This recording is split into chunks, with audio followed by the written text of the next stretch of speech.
did this? Who did this? Does it meet your standard of surfing, chick?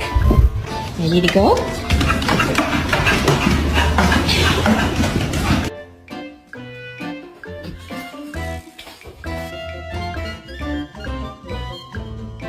Sit. Sit.